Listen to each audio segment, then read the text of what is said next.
ആപത്തുകൾ രോഗങ്ങളും നഷ്ടങ്ങളും എന്നെ ജയിക്കയില്ല. എൻ്റെ അധ്വാന ഫലം ഞാൻ തന്നെ അനുഭവിക്കും. എൻ്റെ അധ്വാന ഫലം ഞാൻ തന്നെ അനുഭവിക്കും.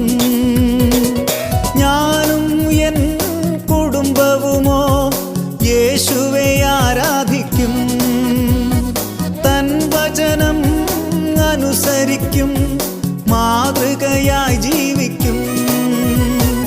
ഞാനും എൻ ദൈവവചന ചിന്തകൾ കേൾക്കുന്ന എല്ലാ മാന്യ ശ്രോതാക്കൾക്കും ക്രിസ്തീയ സ്നേഹവന്ദനം.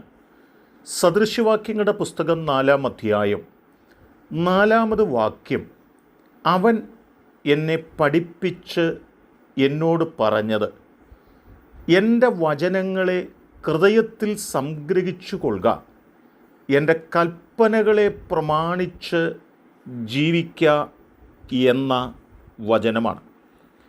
ദൈവത്തിൻ്റെ വചനം നമ്മുടെ ഹൃദയത്തിൽ ആഴമായി സംഗ്രഹിച്ചു വയ്ക്കുന്നു എങ്കിൽ അത് നമുക്ക് നൽകുന്ന ഗുണങ്ങൾ എന്തൊക്കെയാണ് എന്ന് ഈ വാക്യത്തിലൂടെ ഓർമ്മപ്പെടുത്തുകയാണ്. എബ്രായ ലേഖനം 4-ാം അധ്യായം 12-ാം വാക്യം വായിക്കുമ്പോൾ, ആത്മാവിൽ സകലത്തെയും വിവേചിക്കുവാനുള്ള ശക്തി ദൈവവചനം ഹൃദയത്തിലുള്ള ഒരു മനുഷ്യന് ലഭ്യമാകുന്നു എന്നറിയിക്കുകയാണ്. ദൈവത്തിൻ്റെ വചനം ജീവനും ചൈതന്യവുമുള്ളതായി ഇരുവായ്ത്തലയുള്ള ഏത് വാളിനേക്കാളും മൂർച്ചയേറിയതും പ്രാണനെയും ആത്മാവിനെയും സന്ധിമജ്ഞകളെയും വേർവിടിവിക്കും വരെ തുളച്ചു ചെല്ലുന്നതും ഹൃദയത്തിലെ ചിന്തനങ്ങളും ഭാവങ്ങളും വിവേചിക്കുന്നതും ആകുന്നു.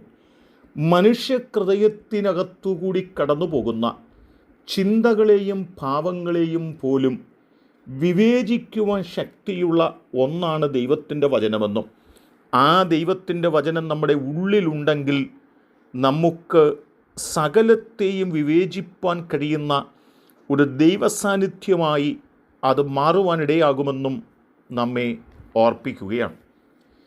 അപ്പോസ്തലപ്രവൃത്തികളുടെ പുസ്തകം 2-ാം അധ്യായം 37-ാമത്തെ വാക്യം വായിക്കുമ്പോഴും, ഇത് കേട്ടിട്ട് അവർ ഹൃദയത്തിൽ കുത്തുകൊണ്ട് പത്രോസിനോട് ശേഷം അപ്പോസ്തോലന്മാരോടും, സഹോദരന്മാരായ പുരുഷന്മാരെ, ഞങ്ങൾ എന്ത് ചെയ്യേണ്ടു എന്ന് ചോദിച്ചു.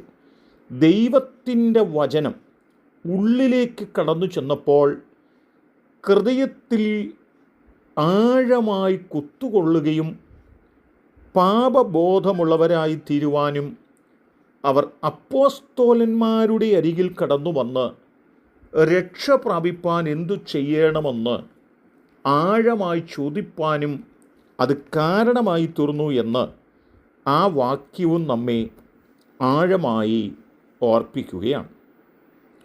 ലൂക്കോസിൻ്റെ സുവിശേഷം 24-ാം അധ്യായം 32-ാമത്തെ വാക്യത്തിൽ വരുമ്പോൾ, അവൻ വഴിയിൽ നമ്മോട് സംസാരിച്ച് തിരുവെഴുത്തുകളെ തെളിയിക്കുമ്പോൾ നമ്മുടെ ഹൃദയം നമ്മുടെ ഉള്ളിൽ കത്തിക്കൊണ്ടിരുന്നില്ലയോ എന്ന് അവർ തമ്മിൽ പറഞ്ഞു.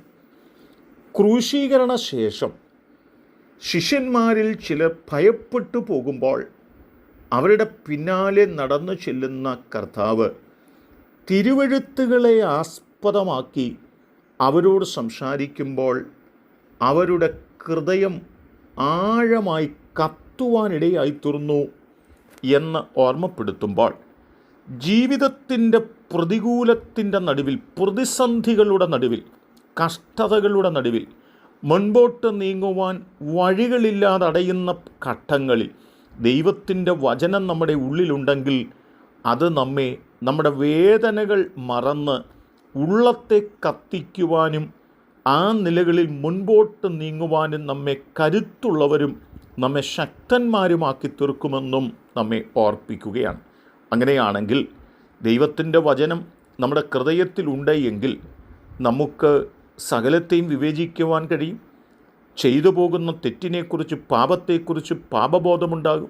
മാത്രമല്ല, ജീവിതത്തിൽ നേരിടുന്ന എല്ലാ പ്രതികൂലങ്ങളുടെയും നടുവിൽ നമ്മുടെ ഹൃദയം സന്തോഷിക്കുന്നതിനും ദൈവവചനം കാരണമാക്കുമെന്ന് തിരിച്ചറിഞ്ഞ് നമുക്ക് ദൈവവചനം ഹൃദയത്തിൽ സംഗ്രഹിച്ചുകൊണ്ട് മുന്നേറാം. അതിന് ദൈവം സഹായിക്കട്ടെ. കരുണയുള്ള ദൈവമേ, ഞങ്ങളുടെ ഹൃദയത്തിൽ ദൈവവചനം സംഗ്രഹിച്ചുകൊണ്ട് ഞങ്ങൾ മുൻപോട്ട് പോകുന്നവരായി തീരുവാൻ സഹായിക്കണം. അനുഗ്രഹം കൊണ്ട് നിറയ്ക്കണം. യേശു കർത്താവിൻ നാമത്തിൽ തന്നെ.